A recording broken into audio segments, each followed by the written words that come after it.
Purihin ang Diyos, purihin ang ating Panginoon. Naririnig mo ba ang pagtawag ng Diyos sa iyo?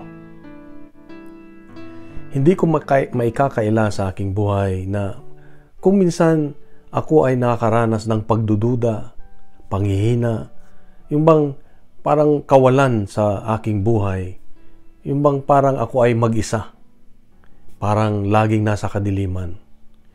At yung mga panahong yon, mga pagkakataong yon, ay bigla na lamang naramdaman ko na ako ay biglang nakaranas ng kagaanan, bigla na lang nagkaroon ng liwanag. Lingid sa aking kaalaman, ito ay kagagawan ng Diyos mismo. Ito yung tinatawag na pagtawag ng Diyos. Ito yung tinatawag na tayo ay binubuhat ng Diyos. Tayo binibigyan niya ng pag-asa.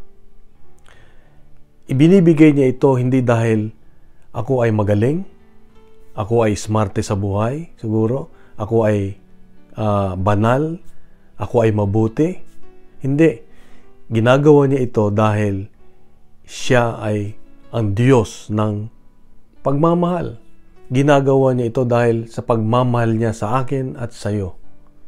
Kaya dito ko natutunan na hindi lahat ng pagkakataon, hindi sa lahat ng panahon ay wala ang Diyos. Dito ko nakita na sa lahat ng panahon, ang Diyos ay kasama natin. Ang kailangan lang ay yung ating bukas ang ating mga mata, ang ating mga pandinig para makilala na siya nga ang lumalapit sa atin at tayo ay itinatawag para ilapit doon sa kanyang anak na si Jesus. Bakit?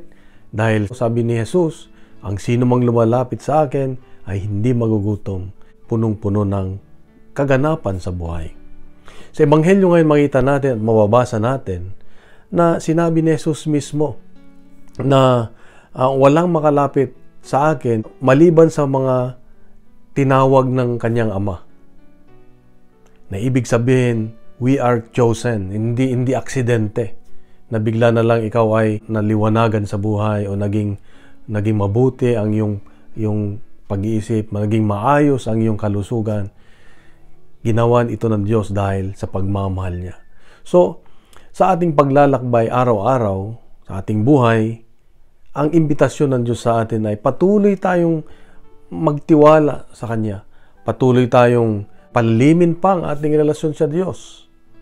At patuloy nating kilanlin ang Kanyang mga pinapagawa, yung mga ways ng Diyos, yung mga paraan ng Diyos sa buhay natin. Sa paanong paraan?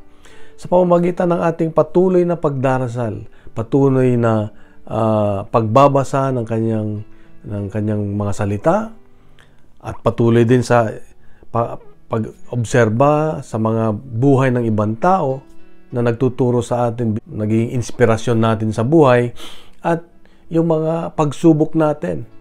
Sa mga pagsubok natin, nangungusap din ang Diyos, malimit. Kaya, mga kapatid, ito ang paalala ng Diyos sa iyo at sa akin ngayon na ang Diyos ay kasama natin lagi.